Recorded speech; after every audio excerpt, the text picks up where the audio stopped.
ఇటు ప్రక్కన ఉన్న మా శాసన సభాపతి అసెంబ్లీకి కానీ, శాసన మండలి చైర్మన్ గారు సభను నిర్వహించడానికి, సభా కార్యక్రమాలను సజావుగా జరగడానికి శాసనసభకు సంబంధించిన నియమావళికి సంబంధించిన రూల్ బుక్ అని,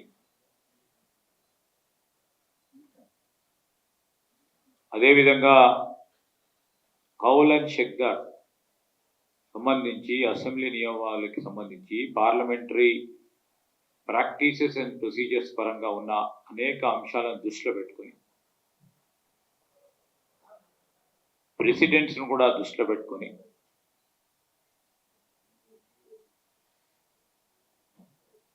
ఈరోజు ప్రస్ఫుటంగా ప్రజా వ్యవహారాలకు సంబంధించి శాసనసభను కానీ శాసన మండలిని నిర్వహిస్తూ ఉన్నారు. ఆ క్రమంలో వారు ఏ చర్య చేపట్టినా, ఎవరికైనా అభ్యంతరాలు ఉన్నా, ఎవరికైనా అనుమానాలు ఉన్నా శాసనసభ స్పీకర్కు సంబంధించి లేకుంటే శాసన మండలికి సంబంధించి కూడా శాసనసభ స్పీకర్ను అఫిషియల్ నేరుగా కమాండ్ చేయటము, క్రిటిసిజం చేయటము,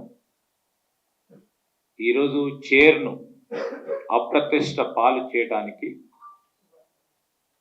ఎవరు చేసినా వారు చేసినట్టే. రెస్పెక్ట్ అనేది ఇన్స్టిట్యూషన్కి ఉండాలి.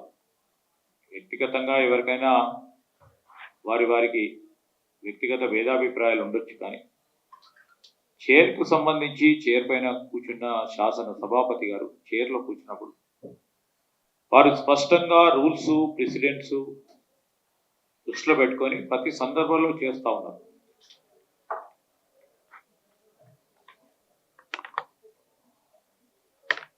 పార్టీ పరంగా ఈరోజు ఎవరికి కూడా, కాంగ్రెస్ పార్టీకి సంబంధించి కూడా ప్రధానంగా ఫినాన్షియల్ కమిటీస్ ఏవైతే స్పీకర్ గారు ఒక ప్రక్రియ ప్రకారం ఎన్నిక చేసుకోవటానికి, ఆ ప్రక్రియ భాగంలో ఎన్నిక చేయటం జరిగిందో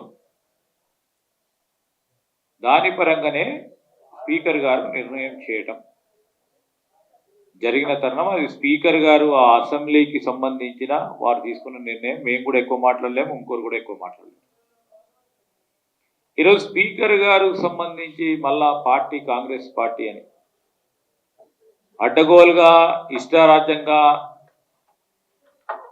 మాట్లాడడం అనేది బీఆర్ఎస్ పార్టీకి సంబంధించిన వారు అధికారం కోల్పోయి 8 నెలలు గడిచినప్పటికీ, ప్రజలు తీర్పు ఇచ్చినప్పటికీ ఒక్కసారి కాదు, శాసనసభ ఎన్నికల్లో తీర్పిచ్చారు. మాకు ఈ ప్రభుత్వం కావాలని ఆలోచన చేసి మెజారిటీ స్థానాలు కాంగ్రెస్ పార్టీకి ఇచ్చి ఈరోజు ప్రభుత్వాన్ని మీరు నడపడాలని ప్రజలు తీర్పిచ్చారు. అయినా కానీ ఆ 2-3 నెలలు ఉరికిరు. మళ్ళొక్క వారు తీర్పిచ్చారు, ఇంకా గట్టి తీర్పిచ్చారు. పార్లమెంట్ ఎన్నికల్లో మీకు వచ్చిన 38 సీట్లు కాదు, మీకు దానికి కూడా అర్హత లేదని 0 పార్లమెంట్ సీట్లకు సంబంధించి నిర్ణయం చేసిన తర్వాత కూడా ఇంకా కూడా పార్టీ వ్యవహారాలకు సంబంధించి కానీ, ప్రజలకు సంబంధించిన అంశాల విషయంలో అయ్యో ప్రభుత్వం కోల్పోయినాం అనే బాధ, ప్రభుత్వానికి సంబంధించి అయ్యో మేము ఉండకపోతేమే అనే ఒక బాధతో ఇష్టారాజ్యంగా అడ్డగోలుగా మాట్లాడుతూ ఉన్నారు. అసలు ప్రజాస్వామిక వ్యవస్థలను కాల రాసింది ఎవరు? టిఆర్ఎస్ పార్టీ ప్రభుత్వం 9 సంవత్సరాల కాలయంలో అడ్డగోలుగా ఇష్టారాజ్యంగా ప్రజాస్వామ్య వ్యవస్థలను కూల్చేసిండు. ఆ రోజు ఒక పక్షాన శాసనసభకు సంబంధించిన ప్రతిపక్ష నేతగా అపోజిషన్ లీడర్గా బట్టి విక్రమార్క గారిని ఏ విధంగా వ్యవస్థను తారుమారు చేసి వ్యవస్థను కాలరాసే ప్రయత్నం జరిగిందో యావత్ తెలంగాణ ప్రజలు చూసిండ్రు. అదేవిధంగా పిఏసికి సంబంధించి కాంగ్రెస్ పార్టీ మెయిన్ అపోజిషన్ కాకుండా ఆ రోజు ఎవరైనరో ప్రజలందరూ చూసిండ్రు. ఈరోజు అదే బట్టి గారికి పిఎస్సి చైర్మన్ అవుతున్నాను కాకుండా చేసింది ఎవరు? వారా మాట్లాడేది? ఈరోజు దయ్యాలు వేదాలు వలికినట్టున్నాయి. ఈరోజు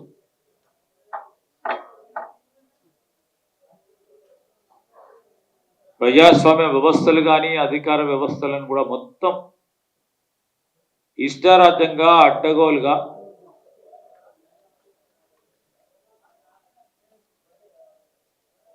పార్టీ పరంగా వారి వ్యక్తిగత ఆలోచనల పరంగా ప్రభుత్వాన్ని వ్యవస్థలను నడిపారు. మళ్ళా వారు వచ్చి అడుగుతా ఉన్నారు, గౌరవ శాసన సభాపతి గారు రూల్స్కి అనుగుణంగా ఈరోజు ప్రెసిడెంట్స్కి అనుగుణంగా రాజ్యాంగ స్ఫూర్తితో రూల్ బుక్ పరంగా రూల్స్ అండ్ ప్రొసీజర్స్ పరంగా ఓ ప్రతిపక్షానికి సంబంధించిన శాసనసభ్యుడిని పిఏసి కమిటీ చైర్మన్ చేయడం జరిగిందని మేము వారి పరిధిలో ఇంకా మేము మాట్లాడలేం కనుక వారు చేసిందని గట్టిగా నమ్ముతూ ఉంటాం. ఈ సందర్భంలో వ్యవస్థలను కాలరాస్తూ ఇంకో పరంగా మళ్ళా తిరిగి మా పరంగా మాట్లాడుతూ పార్టీకి సంబంధించిన మా శాసన సభ్యులందరినీ కూడా ఆ రోజు కాంగ్రెస్ పార్టీ పరంగా ఉన్న మా శాసన సభ్యులందరినీ కూడా 12 మందిని గోప్యంగా ఉంచి పార్టీ ఫిరాయింపులకు ప్రోద్బలం చేసింది ఎవరు? తెలంగాణ రాష్ట్ర ప్రజలందరూ కూడా చూడటం జరగలేదా? వ్యవస్థకు సంబంధించిన అంశం విషయంలో ఈరోజు ప్రజాస్వామ్యం అని మాట్లాడే వ్యక్తులు అని అడుగుతా ఉన్నాం. మీరే వ్యవస్థలంతా కూడా కాలరాసి మీరే పార్టీకి సంబంధించిన ఫిరాయింపుల పరంగా శాసనసభ్యుల ఫిరాయింపుగా మీరు చేసిన పని గొప్పదనుకొని ఈరోజు చెప్తా ఉన్నారా? ఈరోజు మాట్లాడుతూ ఉన్నారా? ప్రజాస్వామ్యాన్ని మా కాంగ్రెస్ పార్టీ నమ్ముతుంది, మా ప్రభుత్వం నమ్ముతుంది. దానికి తోడు ప్రజాస్వామ్యాన్ని నమ్మే వ్యవస్థలకు సంబంధించి ఏ నిర్ణయం తీసుకున్నా ఈరోజు లెజిస్లేచర్ కానీ ఎగ్జిక్యూటివ్ కానీ జ్యుడిషియరీ కానీ ఏ నిర్ణయాలు తీసుకున్నా ఆ వ్యవస్థలకు సంబంధించి రాజ్యాంగంలో పొంచి ఉన్న వారి అధికారాలను కాపాడే విధంగా మా ప్రభుత్వం ముందుకు సాగుతుందని మీ ద్వారా ప్రజలందరికీ కూడా తెలియజేస్తా ఉన్నాను. ఇప్పటికైనా వారందరూ కూడా నోరు అదుపు పెట్టుకొని మాట్లాడాల్సిన అవసరం ఉంది. ఈరోజు వ్యవస్థల పైన మాట్లాడతారు, ఇది సరికాదు, దీన్ని ఖచ్చితంగా ఖండిస్తాను.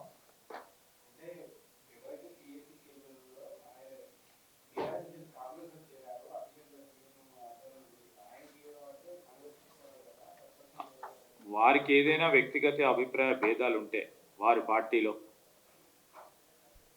మాకేం సంబంధం అండి? ఈరోజు పిఏసి కమిటీ చైర్మన్ గారు వారు స్వయాన ప్రెస్ చెప్పినారు, వారు బీఆర్ఎస్ పార్టీకి సంబంధించిన శాసనసభ్యుడిని అని వారే స్పష్టంగా చెప్పడం జరిగింది. మేముగా చెప్పింది. ఇంత స్పష్టంగా ఉంటే వారికి ఎవరికైనా మళ్ళా కేసీఆర్కో పిఎస్సి చైర్మన్గా అయిన వారికి పడకుండా ఉంటే మాకేం సంబంధం అండి? వారి పార్టీ వ్యవహారాల్లో మాకేం? మా పార్టీ మీ పార్టీకి సంబంధించిన అంశం విషయంలో మీరే సక్రమంగా లేకుండా మమ్మల్ని అంటే ఏం లాభం?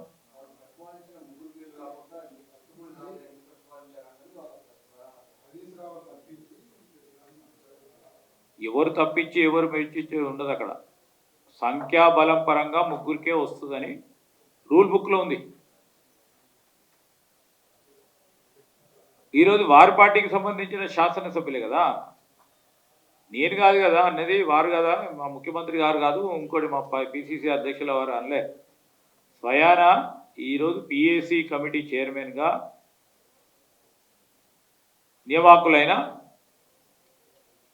శాసనసభ్యుడు బీఆర్ఎస్ పార్టీకి సంబంధించిన నేను శాసనసభ్యుడు అంటే కాదు కాదని అవునవునని ఇదేమన్నా గేమా అండి? ఇదేమన్నా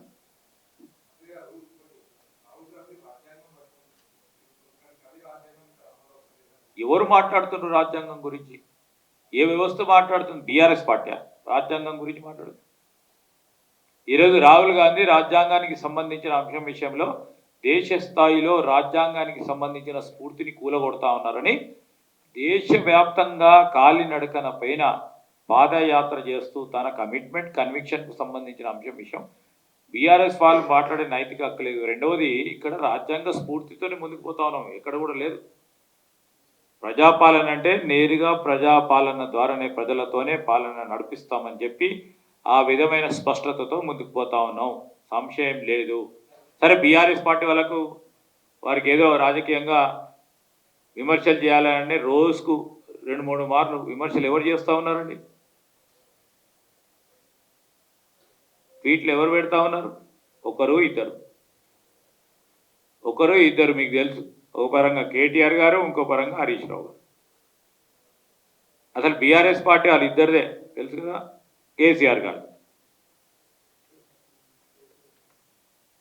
ఈరోజు వారికి సంబంధించి మాట్లాడుతూ ఉన్నారు. సరే, రోజు పొద్దున చూడండి, మధ్యాహ్నం చూడండి, సాయంత్రం చూడండి, పొద్దున్న చూడండి, వాళ్ళే ఉంటారు. మొత్తం ఈ 8 నెలల కాలయంలో ఎవరు మాట్లాడారో చూడండి. అంటే ఈరోజు జరుగుతూ ఉన్న పరిణామాలను చూసి ప్రజాస్వామికయుతంగా కాంగ్రెస్ పార్టీ ఉందా, బీఆర్ఎస్ పార్టీ ఉందా? అనేక సందర్భాల్లో మేము ప్రతిపక్షంలో ఉండు, మా లక్ష్మణ్ కుమార్ మాట్లాడు, మా ఆది శ్రీనివాస్ మాట్లాడు, మా సోదరులు విజయరమణారావు గారు మాట్లాడారు, ఇంకోరు మాట్లాడారు. అది ప్రజాస్వామ్యం, అది ప్రజలకు సంబంధించిన గొంతు. అంటే వ్యక్తులు ఇద్దరు మాట్లాడంగానే మొత్తం ప్రజాస్వామ్యం వస్తుందా? ఇప్పటికైనా మానుకోవాలి, వ్యవస్థలను గౌరవించే ప్రయత్నం చేయాలని, గౌరవించే విధంగా భగవంతుడు వారికి ఆశీర్వాదం ఇవ్వాలని కోరుతాను. వారు చెప్పినది స్పష్టంగా, ఈరోజు స్పష్టంగా కూడా వారి నోట చెప్పటం జరిగింది. ఎవరి నోట కాదు, నా నోట చెప్తే ఏం చెప్పాలా? వారి నోట కాదని నేను చెప్తున్నా, వాళ్ళు అలాగా కాదు, ఇది కాదు, నాకు రాలేదని ఇంకోటి చెప్తామా? ఈరోజు ఆయన నియోజకవర్గానికి సంబంధించిన అభివృద్ధి జరగాలని కలవడం జరిగిందని వారు స్పష్టంగా చెప్పడం జరిగింది. చెప్పినాక ఇంకా సంశయం ఏంది? ఈ వ్యవహారం విషయంలో నడుస్తూ ఉంది, కోర్టుకు సంబంధించిన అంశం నడుస్తూ ఉన్నప్పుడు ఈరోజు కోర్టుకు సంబంధించిన అంశం విషయంలో నేను ఎక్కువ మాట్లాడదలుచుకోలేదు. ఎవరు చూస్తారో నేను వ్యక్తిగతంగా నాకు అంత బలం లేదు. ఓకే, మా కాంగ్రెస్ పార్టీకి ఫిజికల్గా అంత బలం లేదు, కానీ ప్రజల బలం ఉంది, మాకు ప్రజాబలం ఉంది. ప్రజలు చూస్తారు ఎవరికి చూడాలనో. ఇప్పటికే 2 సార్లు చూసిండ్రు, 3వసారి కూడా వారు అంతు ప్రజలే చూస్తారు.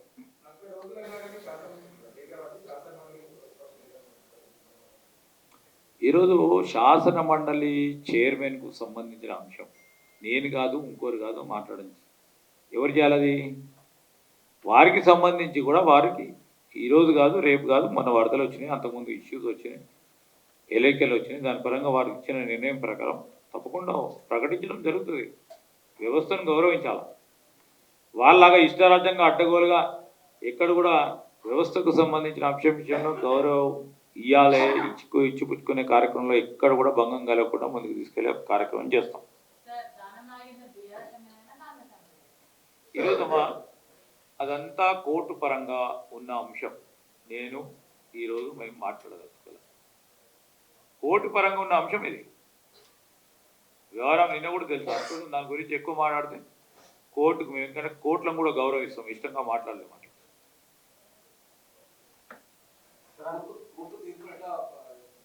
కోర్టు అనే అంశము మేము జ్యుడిషియరీని రెస్పెక్ట్ చేస్తాం. కోర్టుకు సంబంధించిన అంశం వచ్చే వరకు ఈరోజు చట్టం ప్రకారం ఏం అడుగులు వేయాలో ఆ అడుగులు వేయటం జరుగుతుంది. పార్టీ పరంగా కాదు, ఈరోజు వాళ్ళకి జరుగుతూ ఉన్న అంశం విషయంలో స్పీకర్ గారి ఇన్స్టిట్యూషన్కి సంబంధించిన ఒక సెక్రటరీస్ పరంగా ఆదేశాలు ఇవ్వటం జరిగింది. దానికి 51 పేజీలకు సంబంధించిన మొత్తం ఆ జడ్జిమెంట్కి సంబంధించిన పూర్తి స్థాయిలో మేము కూడా చదవలేదు. చదివిన తర్వాత దానిపైన స్పందిస్తాం.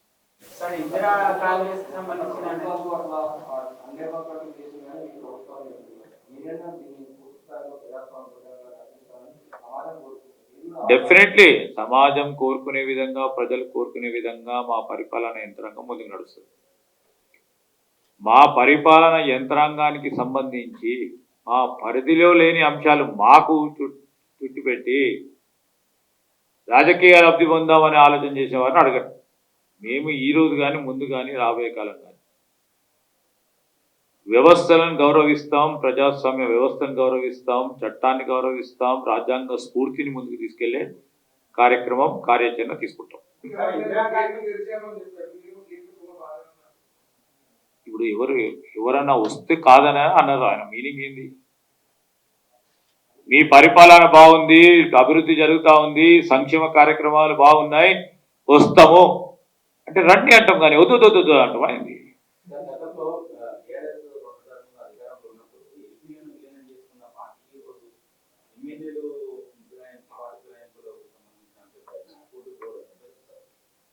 అంటే ఇప్పుడే చెప్పిన దయ్యాలు వేదాలు పలికినట్టుంది.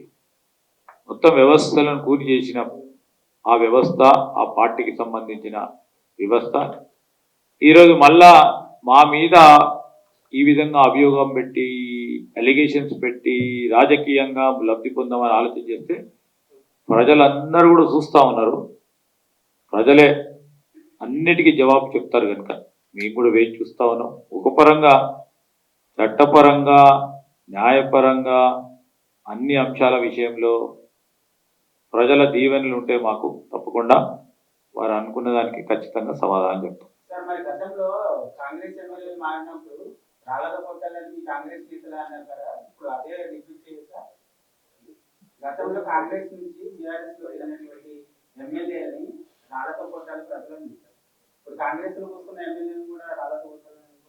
ఇప్పుడు ఆ రోజు ఏ విధంగా తీసుకుపోయినరు, ఏ విధంగా తీసుకుపోయినారు, ఏది ఆశ చూపెట్టి తీసుకుపోయినారు, ఏ విధమైన లబ్ధి చేకూర్చే ప్రయత్న భాగంలో ఏ కోణం నుంచి తీసుకుపోయినరో అది దృష్టిలో పెట్టుకొని చేసింది. ఈరోజు అభివృద్ధి సంక్షేమం జరుగుతుంది, మాకు ప్రాంతాలకు అభివృద్ధి కావాలి, నా నియోజకవర్గానికి అభివృద్ధి కావాలి, నా ప్రాంతానికి సంక్షేమం చేయాలంటే ఇంకా కూడా రాళ్లతో కొట్టమంటారా? ఇవ్వడం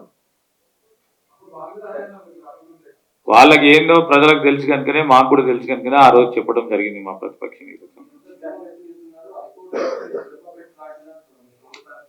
ఏమంది గౌరవ హైకోర్టు ఏమంది? దాంట్లో ఏముంది? ప్రక్రియను మొదలుపెట్టాం. ఏముంది దాంట్లో పోయి రేపు పొద్దున నిర్ణయం చేసుకొని, నిర్ణయం ఈ విధంగా ఉంది, ఈ విధంగా అమలు చేయమని అందా? అదండి 4 weeks లో ప్రక్రియను మొదలు పెట్టమంది, నాట్ నిర్ణయం. స్పష్టం ఇది. ఈరోజు మేము చెప్తా ఉన్నాం, ప్రక్రియను మొదలు పెట్టమంది. కోర్టుకు సంబంధించి ఆ అధికారం కూడా, ప్రక్రియ మొదలుపెట్టే అధికారానికి సంబంధించిన అంశం విషయంలో కూడా లీగల్ లెమినరీస్ ఈరోజు న్యాయపరంగా ఉన్న అనేక మంది ప్రముఖంగా ఉన్న న్యాయవాదులు కూడా దాన్ని కూడా సమీక్షిస్తా ఉన్నారు. ఎంతవరకు న్యాయస్థానాలు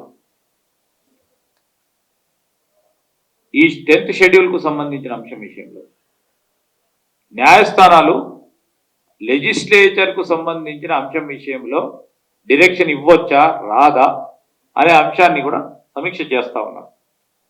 తప్పకుండా ఆ కోణంలో గురించి కూడా అందరూ ఆలోచన చేస్తారు.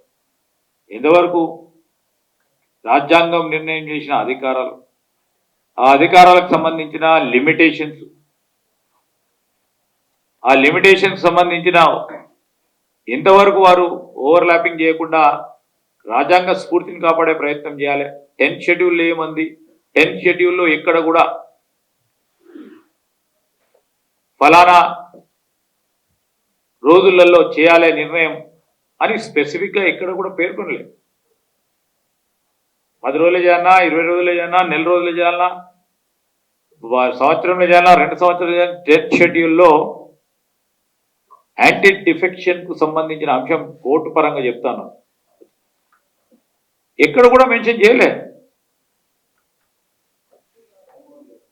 లేదు, there is nothing in 10th schedule.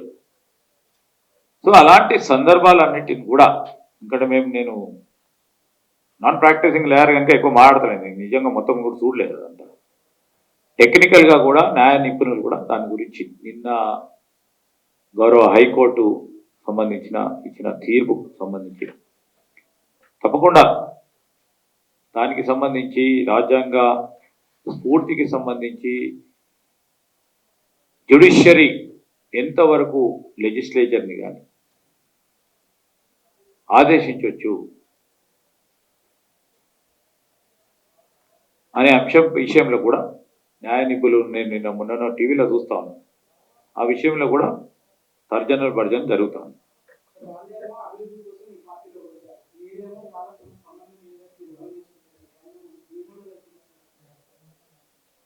నేనైతే చూసినప్పుడైతే మరి మేమేమి మాకు వచ్చిన వాళ్ళు మా డిమోరల్ అయినట్టు, మాకు వచ్చిన వారు ఎవరో పోయిన వారు ఎవరో ఈరోజు మేము చెప్తా ఉన్నాము. గాంధీ గారు మాట్లాడు, నేను టీఆర్ఎస్ ఎమ్మెల్యేనని చెప్తా ఉన్నాడు.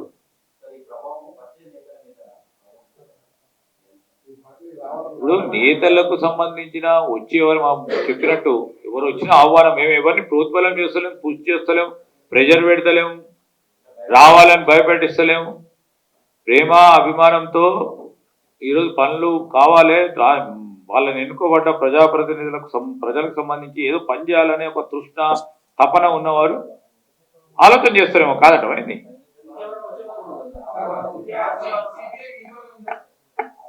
సిపిఐ పార్టీ మాతో నుండేందండి, అది జాతీయ పార్టీ. ఈరోజు ఆ కూటమికి సంబంధించి ఇండియా కూటమిలో ఒక భాగస్వాములు వాళ్ళు, ఆ భాగస్వాముల భాగంగా మాతోనే ఉన్నారని మేము ఆశిస్తున్నాం. ఎవరో ఒకరు మళ్ళీ ఒకరు అంటే ఒకరు, మాకు ఏం సంబంధం, మొత్తం మా పార్టీ హైకమాండ్ ఏ విధంగా చెప్తే ఆ విధంగా ముందుకెళ్తాం.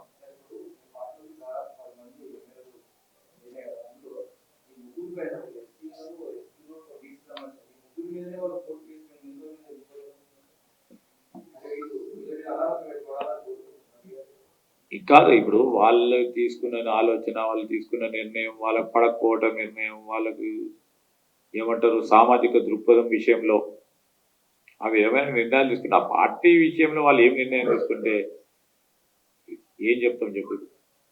దాని విషయంలో కోర్టు పరంగా నడుస్తున్న అంశం విషయంలో మళ్ళీ 10 సార్లు ఆడితే నేను ఒకటి మాట్లాడితే ఇంకోటి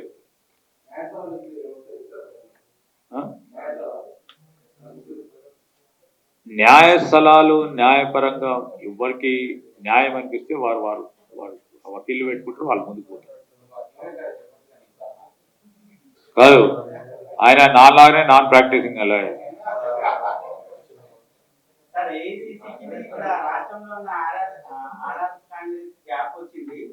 ముఖ్యంగా ఎమ్మెల్యేని చేర్చుకునే అంశంలో రేవంత్ రెడ్డి పొంగలేడు తప్ప కాంగ్రెస్ లో ఉన్న ఏ సీనియర్ నేతలకు కూడా ఇష్టం లేదు. అందుకే ఇప్పుడు కూడా ఎమ్మెల్యేని చేసుకునే సమయంలో ఆ నేతల దగ్గరలో లేదు. ఇప్పుడు అఖిల భారత కాంగ్రెస్ పార్టీకి సంబంధించి ఎవరు ఇక్కడ ఉన్నా, మొన్న నియామకులైన మా మహేష్ గౌడ్ గారు ఉన్నా, ఇక్కడ ముఖ్యమంత్రిగా మా రేవంత్ రెడ్డి గారు ఉన్నా, జాతీయ పార్టీకి సంబంధించి స్పష్టంగా జాతీయ పార్టీ ఇచ్చే దిశా నిర్దేశాలతోనే ఇక్కడ నడుస్తుంది. అదేవిధంగా ఇప్పటి వరకు కూడా 8 నెలల నుంచి కూడా పార్టీ పరంగా ఇదేమైన వ్యవహారంతో ఇక్కడున్న రేవంత్ రెడ్డి గారు కానీ ఇతర కాంగ్రెస్ పార్టీకి సంబంధించిన వారు కానీ మా కాంగ్రెస్ పార్టీకి సంబంధించిన సహచరులందరూ కూడా ముందుకు నడుస్తూ ఉన్నారు. ఒకరో ఇద్దరో ముగ్గురు కాదు, ఏదన్నా ప్రభుత్వం నిర్ణయం తీసుకున్నప్పుడు సమష్టి నిర్ణయం, పార్టీ నిర్ణయం తీసుకున్నప్పుడు సమష్టి నిర్ణయం. దాంట్లో భేదాభిప్రాయాలు లేదు. భేదాభిప్రాయాలను సృష్టించాలని ప్రయత్నం చేస్తూ ఉన్నారు టీఆర్ఎస్ బీజేపీకి అనేక సందర్భాల్లో సృష్టించే ప్రయత్నం చేస్తూ ఉన్నారు. వారు సఫలీకృతం కాదు.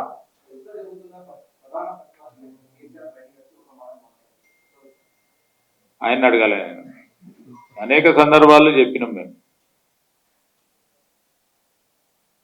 పార్టీకి సంబంధించి కానీ రేపు మొన్న కేంద్ర ప్రభుత్వం బడ్జెట్కు సంబంధించి ఆంధ్రప్రదేశ్ రాష్ట్రానికి సంబంధించి నిధులు ఏ విధంగా ప్రత్యేకంగా వారికి ఇవ్వటం జరిగింది అని మొత్తం ఆందోళన, తెలంగాణ రాష్ట్ర ప్రజానీకానికి సంబంధించిన ఆందోళన విషయంలో వారే అప్పుడు అసెంబ్లీకి రాలే.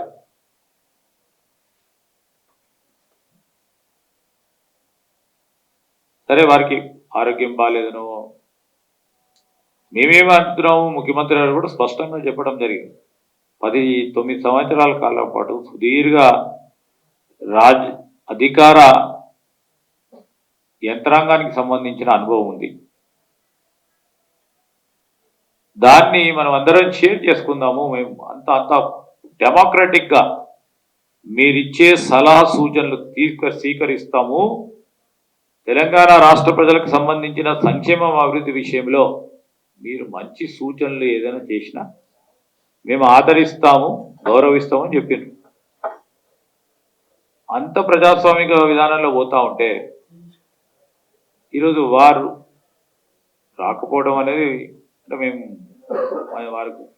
వారి సలహాలు ఇవ్వదలుచుకోలేదు, సూచనలు ఇవ్వదలుచుకోలేదు. తెలంగాణ రాష్ట్రాలు ప్రజలు ఇంకా బాగుపడతారు అనే అంశం కావచ్చు. రెండోది, ఈరోజు మా తెలంగాణ రాష్ట్ర ప్రజలకు సంబంధించిన సంక్షేమం కానీ అభివృద్ధి కానీ అనేక అంశాల విషయంలో 8 నెలల నుంచి మా ముఖ్యమంత్రి రేవంత్ రెడ్డి గారి నాయకత్వంలో సీనియర్ మంత్రులుగా ఉన్న చాలామంది మా సహచర మంత్రివర్గ పెద్దలు అందరూ కూడా సమిష్టిగా ప్రభుత్వానికి సంబంధించిన ఏ నిర్ణయమైనా సమిష్టిగా అందరం కూడా ప్రజలకు మేలు చేయాలని ఒక స్పష్టతతో ముందుకు పోతా ఉన్నాం. కొందరు కావాలని ఈరోజు మా సోదరుడు అడిగినట్టు ఒకరో ఇద్దరో ఆలోచన కాకుండా అందరు సమిష్టిగా ముందుకు పోతా ఉన్నాం. సమిష్టిగానే ప్రజలకు సంబంధించిన అభివృద్ధి సంక్షేమం విషయంలో ఎక్కడ కూడా పొరపాటు చేయకుండా ముందుకు తీసుకెళ్తాం.